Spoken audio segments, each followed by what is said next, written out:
Shanghai, the UFC is coming to you with one of the best fight nights of the year. Nurmagomedov takes on Yadong in a bantamweight banger. Guys, we are in for a treat, a wonderful card. If you're an East Coast viewer like me, starts at 3 a.m. Absolutely diabolical, with the main card starting at 6 in the morning. Jeez, an early Saturday for me.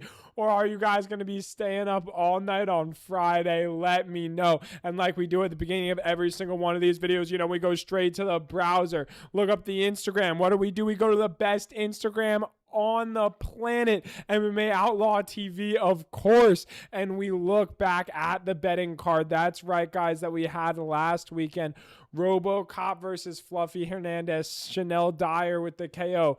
I'm going to go through all of these guys, but guys, we went up about 3.5 units, but we had great picks like Chanel Dyer by KO. Jackson McVeigh was my favorite early lean of the week, given out to the VIPs. If you want to be a VIP, click the link in the bio on YouTube, on Instagram, on TikTok. It's there everywhere. The link tree, join the VIP. It's only $20 a month. If you want to be a part of the free Discord, you can join that as well. Link in bio. And if you're still here watching the best UFC picks in the game, you know what I got to ask you to do. Like and subscribe. Smash that like and subscribe button. We're on the road to 1,000 subscribers. Every single subscriber counts, guys. And guys, we're going to keep pumping out the content for you guys.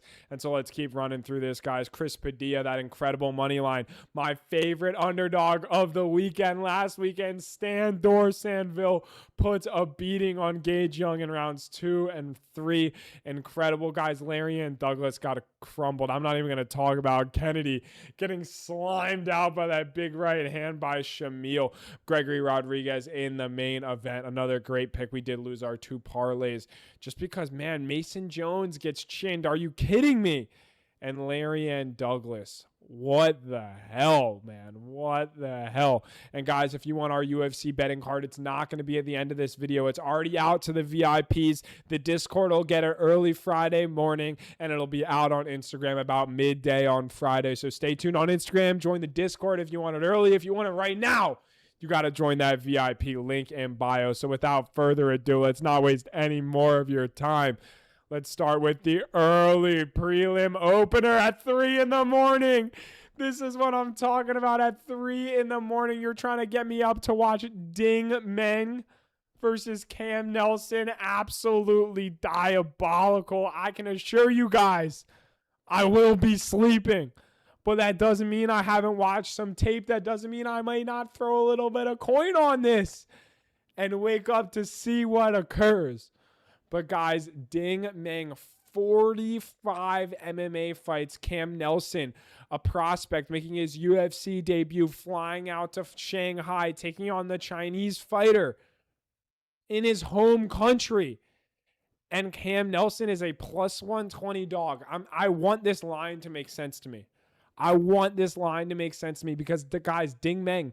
Yes, he's lost in the UFC, and I just got to see really how bad Ding Meng is, guys. And if you go to UFCSavant.com, the best advanced analytics in the game, you can go in here. Oh, my God, no, you can't go there. That's the back end of UFCSavant.com. You can't go there. You can go to Ding Meng. Clearly, his picture isn't working. But, guys, holy diabolical. He looks terrible. The grappling offense, terrible. But the grappling defense is solid. And the output, I think this is what I'm looking for. Significant strikes landed per minute. And guys, he lost to Jose Henrique, by split. That fight that we saw, of him, what was it? It was on the road to UFC that he lost as well. That's the other fight that I'm thinking of. And he makes it close, and he has a lot of knockouts. And guys, I'm telling you, Cam Neslon, he literally, in his last fight on the regional scene, he fought a 145er. This man is fighting at 170. This man is fighting at 170, and his last fight was against a 145er, and he's a Canadian. Just really doesn't look very good at all, guys. I absolutely think Cam Neslon stinks. But how could we really know? We've never even seen him fight anyone. This is what I'm talking about. This fight is difficult to predict simply because who is Cam Neslon and how is he going to show up? But from the tape that I've watched, fighting 145ers, fighting no one talented on the regional scene, I think Ding Meng has solid hands in the octagon. I think he's going to put it on Cam Neslon, and I think Ding Meng probably wins a decision here. Maybe a unit play on Ding Meng. You'll have to wait and find out. Maybe not, because Cam Neslon, I mean, who really knows what we're getting?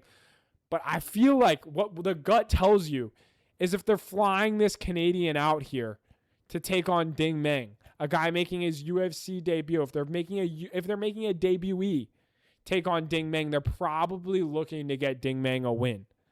They got to be looking to get this guy a win. And so I got to be going with Ding here, even though he doesn't look the best. Moving onward, Julia Polastri versus Zhang Jingnan. And guys, Zhang Jingnan, a very popular fighter. Oh my God, UFC website sucks, which is why you got to use UFCSavant.com, even though our main man, Ding Meng, does not have a photo. Julia Polastri, look at these advanced stats for me, guys. Her grappling offense, not great, but her grappling defense is solid, and that's what matters. Her striking offense, very, very good. Look at that significant strike. Look at those significant strikes landed per minute. I'm hiding them with my beautiful face, so I got to scroll down a little bit more. 6.2 significant strikes landed per minute, guys. A striking success rate of over 1. And she has a losing record in the UFC. She lost to Alan Carr simply because Alan Carr won those 2 rounds on the scorecards, yes. But, guys, she's fought tough opponents in the UFC. And I cannot believe they're giving her Zhang Jingnan, the one champion that everyone loves. I thought Zhang Jingnan would be put in there against a bigger name. And I know, look how bad these stats are is the thing that I got to tell you. I got to get my face out of here. But significant strike success rate, negative 3.6. Are you kidding me? Her opponents land 8 significant strikes, and that's from one fight. Angela Hill.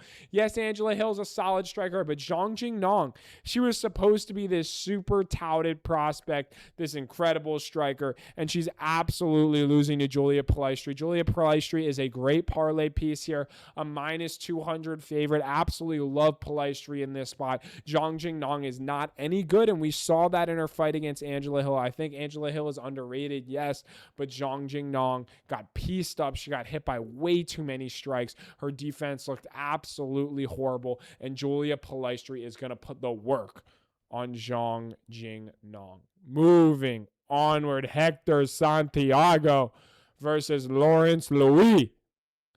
Lawrence Louis, the minus 300 favorite. Are you kidding me? Are you kidding me? And I know why this is the case, guys. Hector Santiago, he is literally a boxer. He had multiple boxing fights. His lone loss in MMA came via submission. His ground game has got to be so far behind his striking. But what do you think that means he's spending all of his time, at least I hope, he's spending all of his time working on? If he was a boxer and he's 5-0 via knockout with a 6-1 record, 1 win via decision, and his only loss is via submission, and the only time he has trouble in the octagon is when he gets wrestled with, you gotta be hoping that Hector Santiago is working on that part of his game. And Lawrence Louis, we saw this man get knocked down twice in one fight. Golly. I'm spitting on my microphone. I'm getting so excited about a plus 230 underdog. Hector Santiago. He's going to put the hands on Lawrence Louis. We've seen Louis get knocked down on multiple occasions. Yes, he's a tough guy. He has good grappling. The only way Lawrence Louis wins this fight would be via submission or via lay and pray. Hector Santiago is going to be the much better striker. And guys, every single round starts on the feet. I think Hector Santiago is going to box the damn brakes off of Lawrence Louis. We've seen him get knocked down multiple times. His chin is nothing to write home about. His striking doesn't look that great, guys. When we watch the regional tape, the grappling looks fine. But I mean, he's a tough guy, yeah. Sure. Could he out-grapple Hector Santiago? Sure. But plus 250, he's like plus 250 on FanDuel. Come on. Give me Hector Santiago, baby, as an underdog, one of our first underdog picks of the night. He's going to find the chin of Laurence Louis, and he is going to knock him out cold. Give me Hector Santiago in this one as a huge dog. The dog is barking. Moving on up the card, Xiao Long versus Francesco Nuzzi. Francesco Nuzzi, the former PFL fighter. The main man in the PFL. Even though he wasn't the main man, he did not look that great in the PFL. The Italian, I guess they're trying to appeal to that market because I don't really know why the UFC signed him. Sure, he looked fine in the PFL, 11-2 fighter. He is solid. Xiao Long coming off of a loss to Cody Garbrandt. And this is a fight that I just really need to see the stats of a guy like Xiao Long before I can definitely feel confident picking him, because Xiao Long is the side that I lean here. And that fight against Cody Garbrandt, yes, it was a very bad look because Cody Garbrandt was just on his bike. Oh my God, I didn't mean to press the definition. I know these definitions. You can hover and look at the definitions. UFCSavant.com, really just the best, advanced stats for fighting. If you ever want to see fighting stats, help you make the most informed picks. I mean, a great website. But significant strikes landed per minute, 5 significant strikes landed per minute, a high significant strike success rate from a guy like Xiao Long, who's going to be fighting for his job here. 1-3 in the UFC. He KO'd Quang Lee, lost to Chang Ho Lee, lost to Su Young Yu, and Cody Garbrandt was on his bicycle running from him the entire time. And a guy like Xiao Long, he really wants someone that's going to be coming towards him, that's going to be wanting to fight with him. And Francesco Nuzzi, from the tape that I'm watching, I don't even know how to pronounce that last name. Is it Nuzzi? Is it Nuzzi? I guess we'll find out here on the broadcast on Saturday morning. But guys, Xiao Long, an incredible striker. I really think he's very underrated in the striking. Garbrandt is fast. He's elusive. He was running around. And Xiao Long would have won that fight if he didn't kick Garbrandt in the balls twice. Got 2 points taken. Oh my God, that was absolutely horrible. But guys, Xiao Long, I think he's going to find the chin of Francesco Nuzzi. And Xiao Long, when we've seen him KO guys, he typically holds this power early on in fights. And guys, one of my favorite long shot props of the weekend is Xiao Long by round 1 knockout and Xiao Long by round 2 knockout. Sprinkle Xiao Long, maybe 0.2 units, 0.3 units. Xiao Long to win by round 1 knockout, maybe 0.2 units, maybe 0.1 units on a Xiao Long to win by knockout round 2. So absolutely love those guys. The round 1 and round 2 KO props plus 1,000 and plus 1,600. Xiao Long is going to find the chin early and often against Francesco Nuzzi, a guy who we've seen get hurt before, and he's going to absolutely knock him out cold. Give me Xiao Long in his home country. I got so excited that my camera started lagging, but guys, as I was saying, Xiao Long round 1, round 2 KO, and I don't mind a Xiao Long money line sprinkle, although I do think the odds minus 180, they're getting a little bit too much for me. But Xiao Long could win this fight via decision because I really do think he finds the chin of Francesco Nuzzi early on in this fight. Xiao Long, round 1, round 2 KO. Enough about that one. Give me Sean Woodson versus Jack Jenkins, the fight of the night, in my opinion, the fight that I'm certainly looking the most forward to. Sean the Broomstick Woodson, 6'2", fighting at 145, the former heavyweight, but man, does Sean Woodson have hands. Jack Jenkins, what is he known for? The best leg kicks in the world.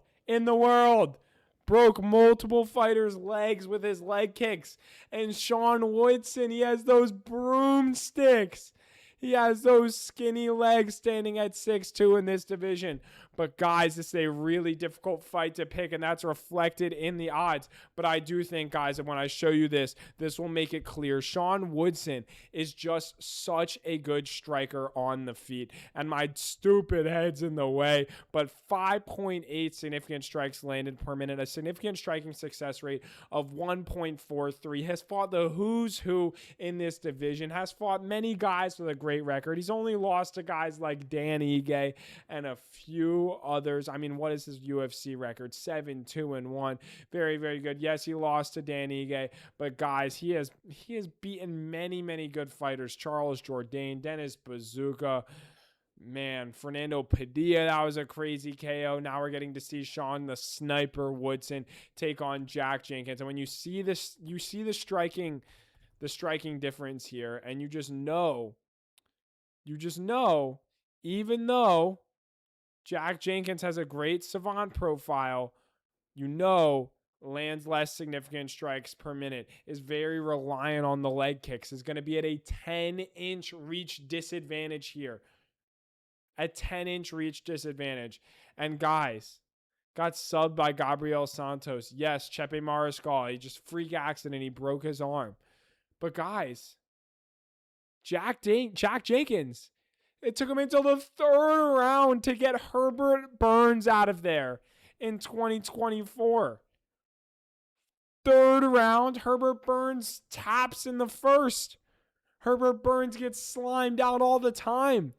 Jack Jenkins, come on, we got to be getting Herbert Burns out of there much earlier if you're going to be beating a guy like Sean Woodson. Sean Woodson is the better striker in this fight. He's just more physically imposing at 145, right? 6'2". He's going to use a 10-inch reach advantage to box the brakes off of Jack Jenkins. Jenkins is going to be running in for takedowns. Woodson has great takedown defense. Jenkins is going to be, how is he going to hit him with the legs? Woodson's going to be so far away landing strikes on him. He's going to need to come running in with the leg kicks. Sean Woodson might clip him and finish him in the later rounds, but Jack Jenkins is as tough as they come. So give me Sean Woodson to win this fight via decision. Absolutely love the broomstick here. Sean Woodson. Keep it moving. Our main man, one of my favorite fighters that no one loves, that no one shows any love, my boy Kevin Borjas. We all know what happened last time Mr. Borjas showed up on this channel versus Andre Lima as far as a plus 450 dog. And guys, my camera keeps lagging and I'm keeping an eye on it. I need to keep the quality high for you guys, and I'm screaming because I'm so excited about Ray Tsuruya versus Borjas. Ray Tsuruya, great grappling. We already know what the game plan is going to be. Tsuruya is going to be trying to take Borjas to the mat. Borjas has great boxing. He has great power in the hands. He gets on his bike pretty well. A flyweight bout between two highly talented 125ers. But guys, at this price, there's no way you can play the money line. There is no way. Do not put Ray Tsuruya in your parlays. Take Tsuruya to win inside the distance by KO or by submission, whichever one you prefer. Me personally, I prefer the submission. I think Tsuruya finds the sub in this one. And that's going to be the prediction. But guys, Kevin Borjas at plus 950. It's talking to me. I hear it in my ears. The little voice in your head. Borjas, Borjas, Borjas. Borjas by decision, plus 950. Value, Borjas. Kevin Borjas. But Ray Tsuruya is going to win this fight via submission. Right, guys? Right, guys? Ray Tsuruya, he lost to Carlos Hernandez. Someone who's not that great. Hernandez made it sloppy. Borjas does the same. Borjas by decision, plus 950. Plus 950 value, Borjas. Oh my God, the voices. What do I do? What do I do, guys? I don't even know what I'm doing yet. But Ray Tsuruya has got to be the pick. Ray Tsuruya find the submission. I think I'm going to be honest with you guys what I'm doing. I'm going to put a unit on Ray Tsuruya, a unit or two maybe on Tsuruya by a sub, and sprinkle Borjas by decision as well as a long shot. So no matter what, I'm making money. Ray Tsuruya by submission is like plus 140. I don't think he grounds and pounds Kevin Borjas. Borjas, he's tough, man. Borjas is tough. His boxing is good. Oh, God, I want to pick Borjas. I'm not going to lie. I'm not going to lie. The heart wants Kevin Borjas. I really do feel like he's one of the most underrated fighters at flyweight, but Ray Tsuruya is being set up to win here. He's a great grappler, and that is Borjas' weakness. Give me Ray Tsuruya to find the submission over Kevin Borjas, but Borjas by decision, plus 950. Borjas. But give me Tsuruya. Moving onward, Andre Lima, the man who lost to Borjas. Borjas by decision. It was plus 1,000 in that Andre Lima fight. Borjas. But Andre Lima, an absolute dog. We all remember him. Infamous because he was bit by Igor Severino on the Contender Series. That's how he was awarded that fight via DQ. And he's taking on Namsrai Batbayar. I freaking nailed that name, guys. I've been practicing that one.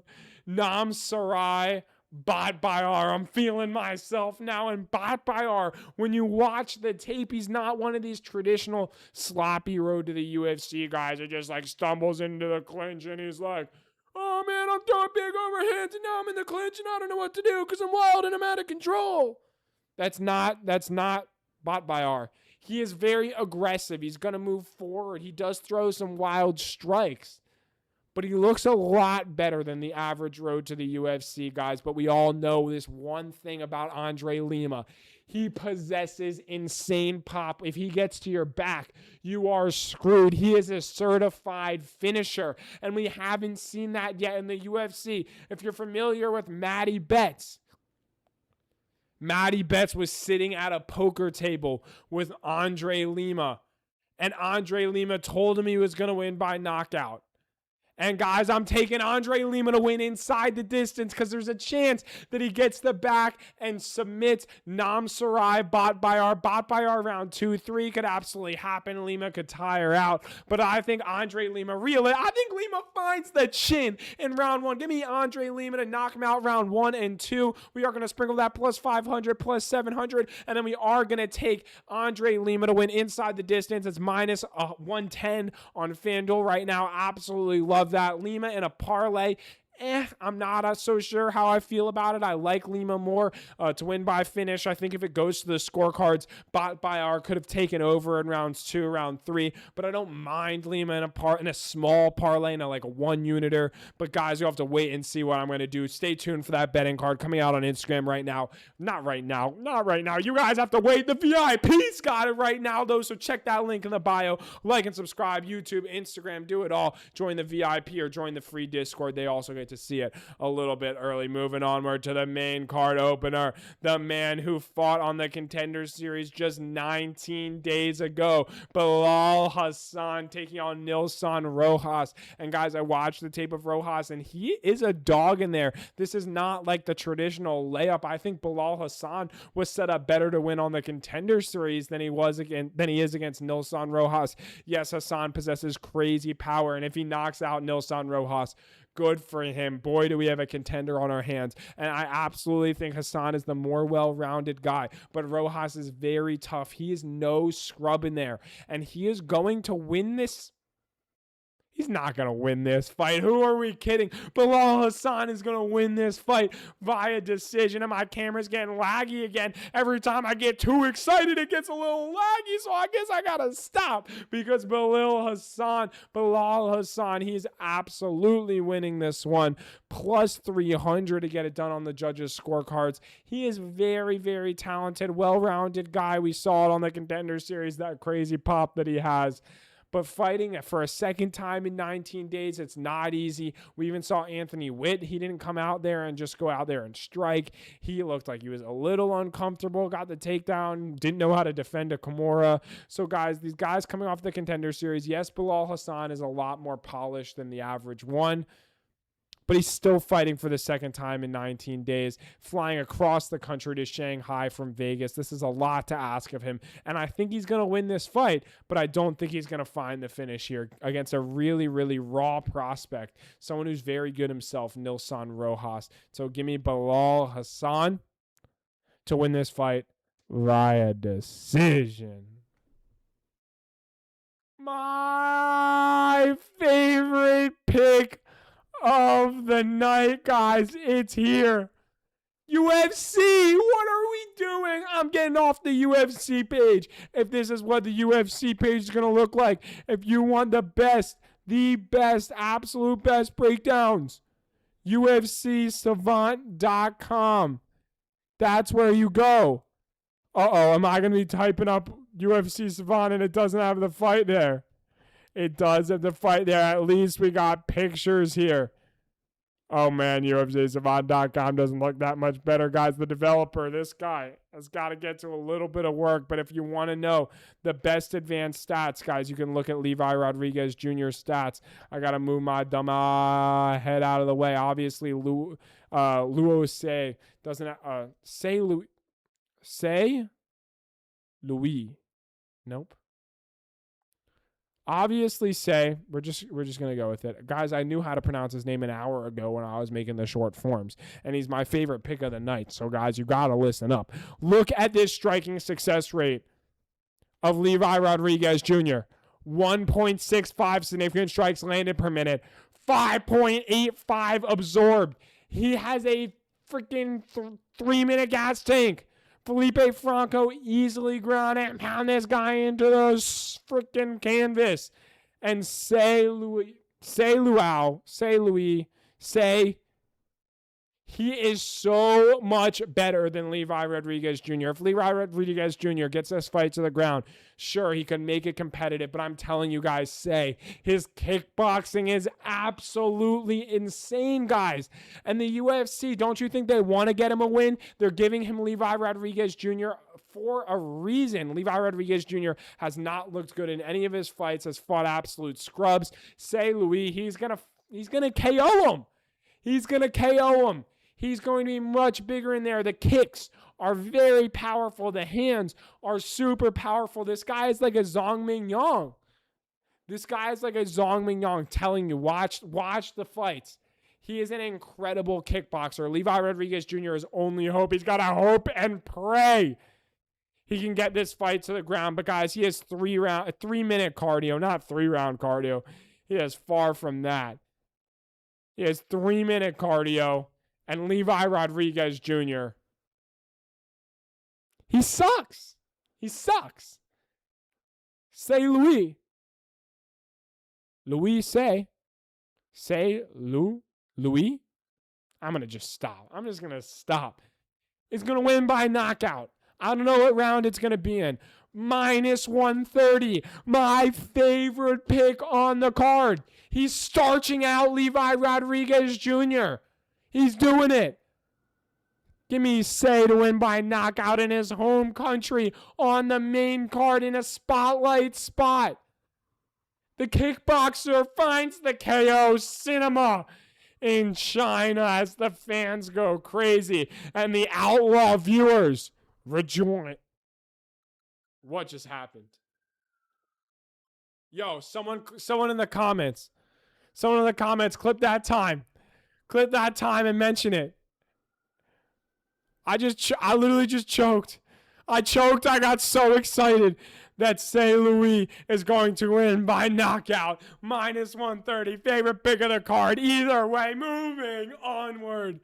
Give me Alex Perez taking on Sumudaerji. I absolutely love this fight, but I'm not saying give me Alex Perez in the betting standpoint. I don't want anything to do with Alex Perez. Give me Sumudaerji in this fight. We saw this fight play out before in Macau, guys. Sumudaerji kicked Alex Perez in the balls, and we had to get this man a bucket. He was throwing up.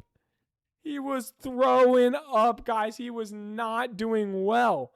Sumudaerji, though, he was looking very good on that in that fight. The second round really was taking over, landing the more powerful strikes, looking like he may find the finish of Alex Perez or potentially win the fight on the judges' scorecards. But guys, I think Alex Perez is going to come in there and make some improvements. But you know Sumudaerji, what has he been working on his entire career? Defending the grappling. Alex Perez, he may find himself getting submitted by Sumudaerji in a guillotine. Wouldn't that be crazy? But guys, that's not the pick here. I do think Perez tries to implement more of a grappling game plan, but I think Sumudaerji is going to stay on his bicycle on the back foot. He's going to teep to the body. He's going to throw his straight punches. He's going to be landing the more powerful, consistent punches against Alex Perez, and he's going to win this fight on the judges' scorecards, plus 210. I do really like Sumudaerji's money line here in this spot, too. I think Perez, yes, he could sub him. But that is the only route to victory. I think Sumudaerji has the opportunity to wrap up a guillotine, cinch that in against an Alex Perez, even though he's not the best grappler. We saw him go for it a few times against Charles Johnson.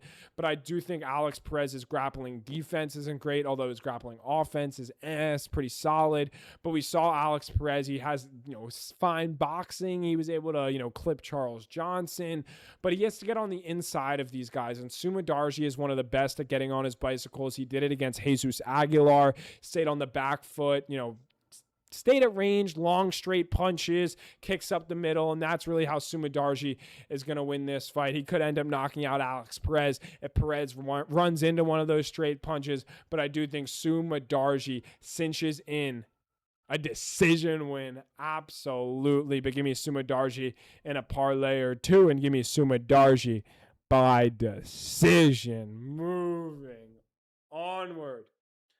I'm going to spend about a minute and a half on this fight, and we are going to speed run through it. So give me Kai Asakura versus Aoriqileng. Aoriqileng, he has looked horrible in his UFC career. The Mongolian murderer, the only wins that he has, a big first-round finish over Cody Gibson.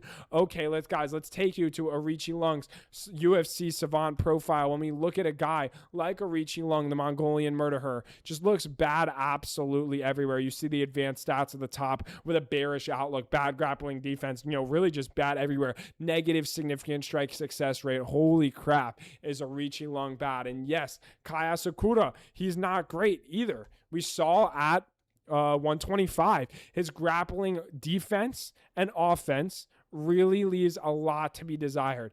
Takedown defense for his career, 50%. He doesn't get takedowns. He doesn't shoot takedowns. And yes, he has a negative significant strike success rate, but that's just because of strikes on the ground. I'm telling you guys, you see the power strike rate, the knockdowns per 15 minutes over here, 2.1% power striked out, about a knockdown per 15 minutes. And he's fighting a guy in Aoriqileng whose only big win is a guy like Cody Gibson. He has 4 wins in the UFC, and all of them are hot garbage. The UFC is matching up Kai Asakura very intentionally, doing a very good job with him. And the only question is, how is Kai Asakura going to get it done? Is he going to win by knockout? Is he going to win by decision? I do think ultimately the decision is where the value is, but I think Asakura wins by knockout. It's just everyone and their mom's like, oh man, Asakura's easy knockout here. Asakura knockout. But Aoriqileng, he's tough. He's shown some toughness. Like maybe Asakura wins a decision. But I do think Asakura probably KOs him. But I think the value is on the decision. So do with that as you will. Stay tuned for the full betting card to see if anything on this fight is in it. But guys, Asakura, favorite parlay piece of the week. How does he lose to Aoriqileng? How? I don't know. I really don't know. If Aoriqileng gets him down, good for him. Moving over to the co-main event. of the evening. We got Xiaonan, the Chinese native, coming off of a loss to Zhang Li. And we got Denise Gomes, the Brazilian murderer, who throws absolute hammers on the feet, who has been in great form, streaking contender at women's strawweight, super athletic, someone who has shown a lot of talent, a lot of ability. But Xiaonan, a former title challenger, very, very skilled herself, solid boxing. But guys, only one woman is going to come in here super motivated for this fight. Xiaonan, she's not anywhere near a title fight. She's going to have to get 3-4 wins before she even finds herself in that conversation. She's 38 years old. Denise Gomes is a ripe 26.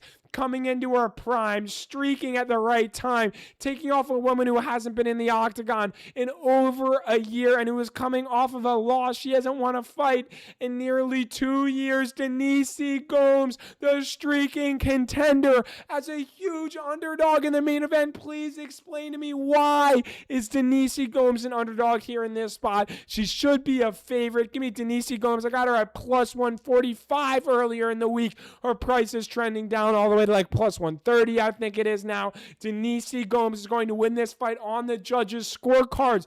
Xiaonan, Mackenzie Dern wasn't able to get her out of there. Some of the Zhang Li wasn't able to get her out of there. Some of the best at women's strawweight have not been able to get Xiaonan in there, out of there, and she's been in there in 25-minute fights. She's been hurt before, and she is an absolute zombie. Could Denise Gomes clip her? She has crazy power, absolutely, but I think Denise Gomes absolutely wins a decision here. I really do not see how Xiaonan wins this one. Yes, she has fine boxing, but Denise Gomes is going to be the more aggressive one, moving forward, landing more damaging strikes. Could the judges screw over Denise Gomes? Sure, but I don't think it's going to happen. I got to go with the underdog here in this spot. I think this has got to be my favorite underdog pick of the night. Denise Gomes in the co-main event, a streaking contender. She's going to fight for a belt one day at women's strawweight. If she wins this fight, Xiaonan W, and then one more win for Denise Gomes, and she may find herself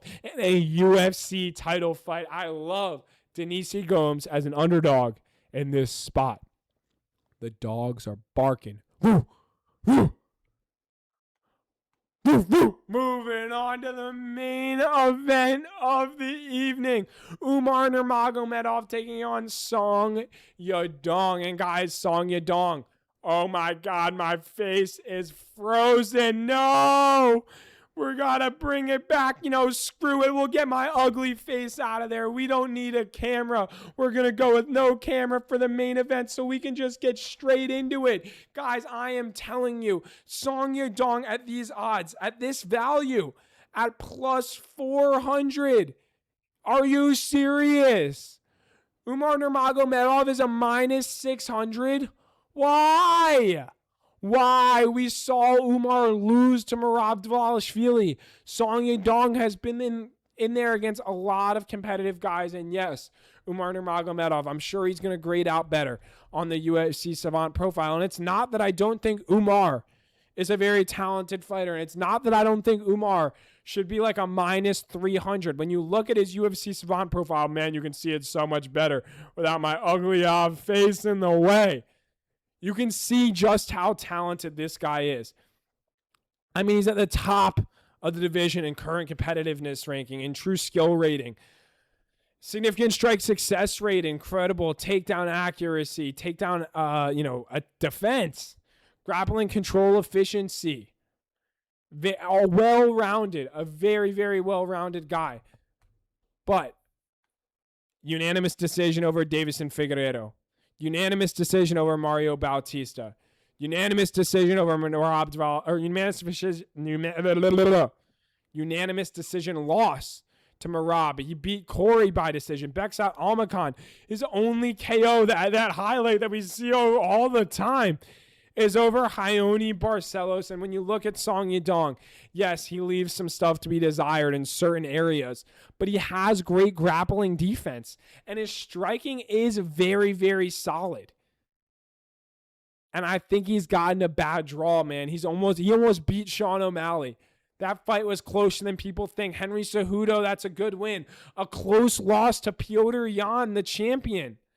Absolutely dominating Chris Gutierrez. And guys, you see all of these statistics, and the fight to go the distance is something crazy like minus 400. And Umar to win by decision is minus 135. Meanwhile, Song Yadong to win by decision is plus 800. I'm not saying Song Yadong, oh man, if this money line was minus 110, I'm taking Song Yadong. That's not at all what I'm saying. In a straight up pick 'em, obviously I'm picking Umar. But at plus 800, when I know it's going to hit the scorecards and all Song Yadong has to do is hurt Umar Nurmagomedov in a round or two, if he hurts Umar in a round or two and, just edges out a round on the judges' scorecards, all of a sudden Song Yadong in China, in his home country where the judges may be a little bit more favorable, wins a decision at plus 800. And there's no way I'm taking Umar at minus 135 when Yadong by decision is plus 800. Guys, that's just malpractice, guys. What we teach is value betting. We praise this shit all the time. And the value is absolutely on Yadong. I'm not saying go throw 10 units on Song Yadong money line, on Song Yadong by decision. No, it's not what I'm saying. But am I saying throw a unit on Yadong by decision? Maybe half a unit. It depends on your risk tolerance. And so, guys, join the VIP so we can talk more about it. But like we do at the end of every single one of these videos, we're going to speed run through every single fight on the card. Give me Song Yadong in the main event over Umar Nurmagomedov. Not, again, guys, not because Song Yadong would be my pick if it was a straight up, minus 110, but because I think the value on Song Yadong by decision at plus 800 has got to be the play. Will Umar probably win the fight? Yes, but enough talking about it. Give me Denise Gomes as my favorite underdog on the card. Her price keeps trending downward. Kai Asakura as a parlay piece that I absolutely love. Guys, Sumudaerji. Give me Luau. I forget how to pronounce his name to win by knockout. My favorite pick on the card. Give me Bilal Hasan to win the fight on the judges' scorecards. I think Hasan wins. Probably another fine parlay piece, but way too much chalk there to throw him in. Give me Andre Lima to win by round 1 or 2 KO. I love the inside the distance prop there. Borjas, it's speaking to me. Borjas. But give me Tsuruya to win via submission. Give me Sean Woodson to piece up Jack Jenkins using the reach advantage to win via decision. Give me Xiao to KO Francesco Nuzzi early on. Give me Xiao by round 1 KO. Give me Hector Santiago to find the chin as a big underdog over Lawrence Louis. Guys, Hector Santiago boxing background. Could he get submitted?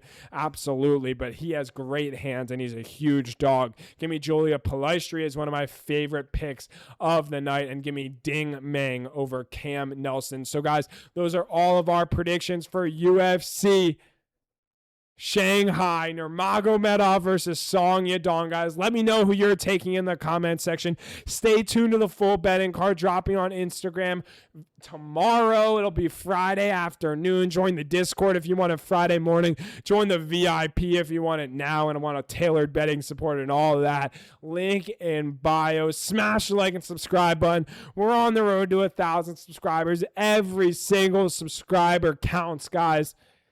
I appreciate each and every one of you guys, and I'm going to start doing this at the end of our videos. Just a little philosophy session, just a little 1 minute, just a little 1-minuter.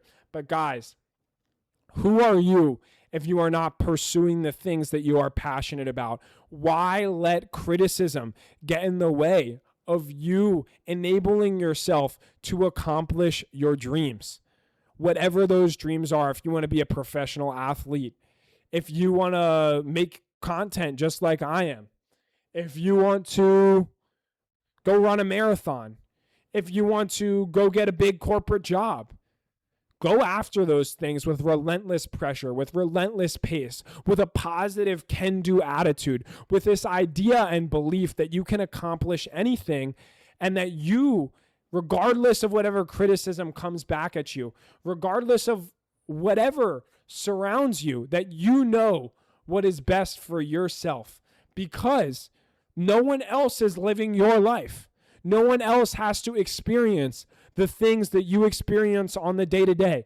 So stop scrolling on social media and comparing yourself to every picture you see online, thinking, oh man, I want to be more like this person. I want to be more like that person. Stop being so absorbing of other people and think of others in such high regard and have such admiration, because you can do those things too. And it's important to have mentors and have people that you look up to, absolutely. But you need to have the belief that you can do it yourself, that you can accomplish whatever those people did. They're not any better than you in any way. They don't have anything inherent that you don't have. What they do have is a will to work hard, to engage in the things that may be difficult. They might do it and show up when they don't want to, or when it's tough, because they know over years and years and years, when you consistently show up, you show yourself who you are. And that's the content of your character. And what is the point of life if you're not trying to become someone who's accomplishing their dreams, and while they're doing it is an individual who is of upstanding moral character, is of someone who everyone wants to be around, is of someone who everyone thinks of that person as, yeah, I interacted with them. They're a nice, good person. So go out in that world, be that good person, believe in yourself. You can accomplish your dreams. I promise you. Just get started. Relentless self-belief, positive can-do attitude. I cannot preach these things enough. And guys, years and years and years of doing this and showing up will prove to yourself and to others around you. But you're not doing it for the others around you. That's just a byproduct. But you will show yourself. It will be so rewarding. Delay the gratification.